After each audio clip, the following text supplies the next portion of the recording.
तो अब हम लोग नेक्स्ट टॉपिक स्टार्ट करते हैं, जो कि है गेहूं पत्थर ब्रिज। ठीक है, हेडिंग डालते हैं व्हीट मतलब गेहूं, स्टोन मतलब पत्थर, ब्रिज।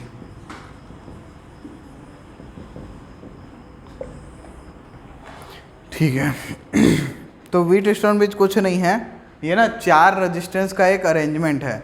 और इसकी वजह से क्या होता है देखो, तो एक रेजिस्टेंस ले लो, एक रेजिस्टेंस इधर ले लो, एक रेजिस्टेंस इधर ले लो और एक रेजिस्टेंस इधर ले लो।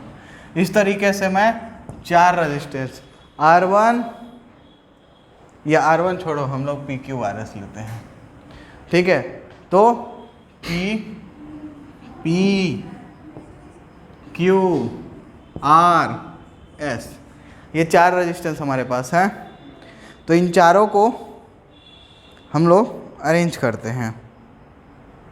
ठीक है, तो इससे हम लोग करते क्या हैं, देखो 4 में से ना 3 हमारे नॉन रेजिस्टेंस होते हैं और एक हमको कोई अननोन रेजिस्टेंस से पकड़ा दिया जाता है और बोला जाता है बताओ इसका रेजिस्टेंस कितना है। तो क्या करेंगे, इन 4 में से कोई एक टांग काट दो और उसकी जगह वो वाला रेजिस्टेंस लगा दो और मेजर कर लो। ठीक है, तो अब ये कैसे काम करता है भाई, तो ध्यान रखना है कि ब्रिज को बैलेंस कब बोलते हैं। Bridge is said to be balanced कब, जब अपोजिट साइड्स का रेशियो नहीं, अपोजिट साइड्स का प्रोडक्ट इक्वल होता है। अपोजिट साइड्स का प्रोडक्ट इक्वल होता है। अपोजिट साइड्स कौन सी हैं, ये और ये और ये और ये। तो ये ब्रिज बैलेंस कब होता है,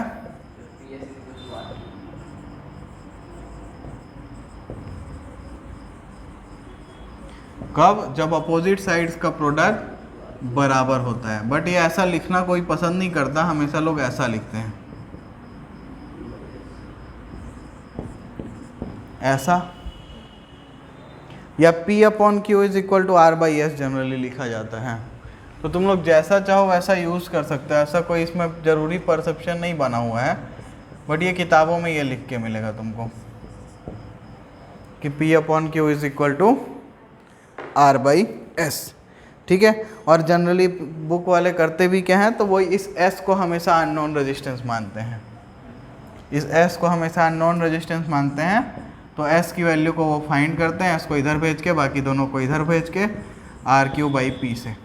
बट मैं ऐसा नहीं बोलता हूँ, तुम कोई भी टांग काट के लगा सकते हो, तुम्हारी इच्छा। तुमको ध्यान बस इतना रखना है कि अपोजिट साइड्स का जो रेजिस्टेंस होगा उसका प्रोडक्ट इक्वल होना चाहिए।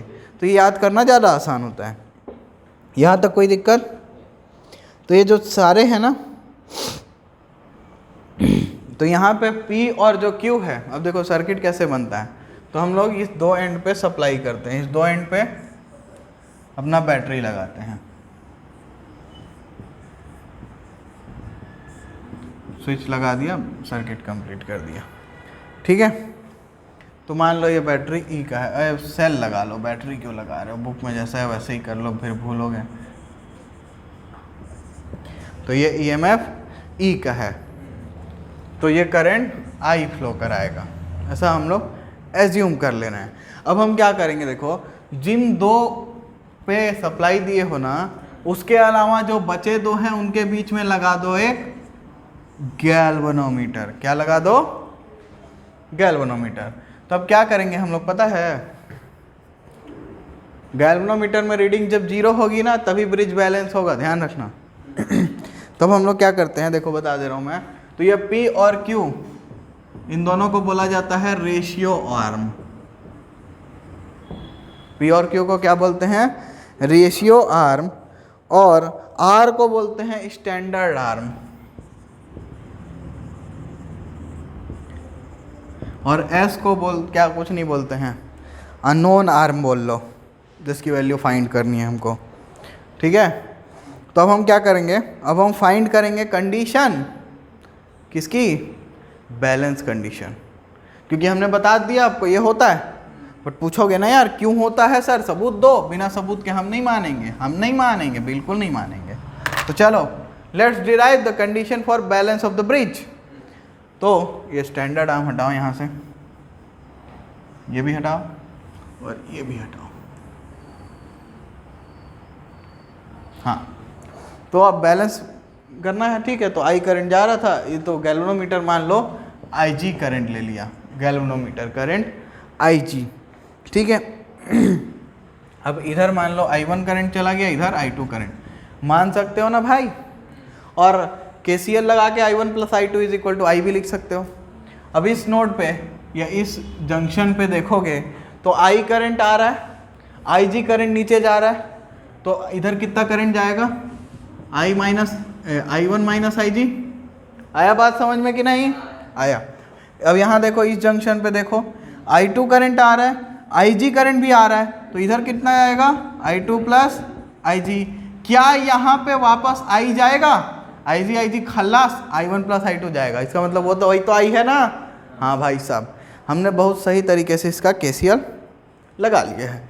अब क्या करें, इसको नामकरण कर लो। तो ये A B C D। अब पहले हम लोग क्या करेंगे, देखो कितने लूप दिख रहे हैं, 2 लूप दिख रहे हैं क्या, तो दोनों लूप में लगा देते हैं क्या, KVL, Kirchhoff's voltage loss, Kirchhoff's second law, loop rule, कुछ भी बोलो। तो सबसे पहले लगाते हैं, चलो ABDA में, DA, इसमें क्या कर रहे हैं, यूजिंग KVL यूज करते हैं। इस पॉइंट से शुरू करते हैं कार्यक्रम अपना। जा रहे थे P आया तो लिखेंगे क्या, माइनस I1 P।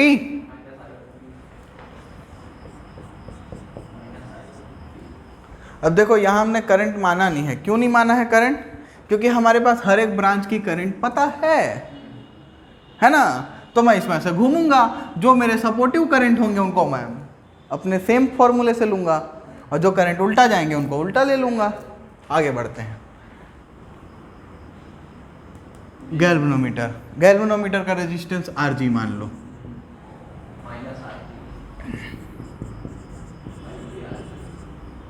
आगे बढ़ते हैं।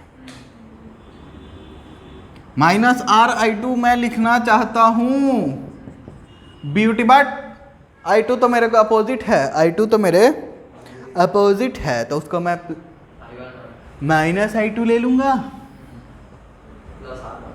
Is equal to 0। पहुंच गया ना वापस, ओके। तो क्या देखो, इसको थोड़ा अच्छा लिखते हैं ना, अच्छा नहीं दिख रहा है, ये अच्छा नहीं दिख रहा। पूरे इक्वेशन को माइनस से मल्टीप्लाई कर दो, तो I1P प्लस IG RG, ये देखो ये माइनस तो चला जाएगा, बट ये माइनस बचा रहेगा, तो माइनस RI2, या ऐसा ना लिख के माइनस I2R लिखो, अच्छा दिखेगा। This is our first equation. कोई दिक्कत है क्या?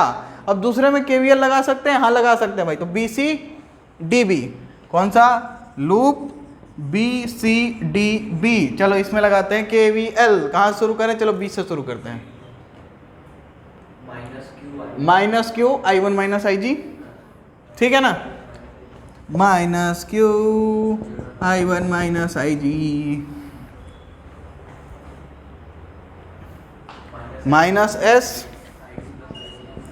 Minus of I2 plus IG, क्योंकि I2 plus IG is in opposite direction, जिसमें मैं जा रहा हूं उसके ठीक अपोजिट है। यहां देखो ऊपर जा रहे हैं माइनस RG IG, लेकिन नेगेटिव डायरेक्शन में, तो क्या लिखेंगे, माइनस RG माइनस IG, ऊपर वापस वहीं पहुंच गया, तो इज इक्वल टू 0, ठीक है। अब देखो क्या होता है ना कि अंडर बैलेंस्ड कंडीशन, जब ब्रिज बैलेंस्ड होगा तो IG इक्वल टू 0 होगा। तो पूरे में जहाँ जहाँ पे IG है उसको इक्वल टू 0 कर देते हैं। तो देखो ये IG 0 होगा तो ये टर्म गायब हो जाएगा क्या, ठीक है। ये IG 0 हो गया, ये IG 0 हो गया, ये टर्म गायब हो गया, बचा क्या? तो इसको सिंप्लीफाई करें तो क्या लिखूं मैं, I1P minus I2R is equal to 0। क्या लिख सकता हूं मैं, I1P minus I2R is equal to 0। और नीचे वाला क्या है, देखो जरा दूसरा लूप में क्या इक्वेशन बना हुआ है,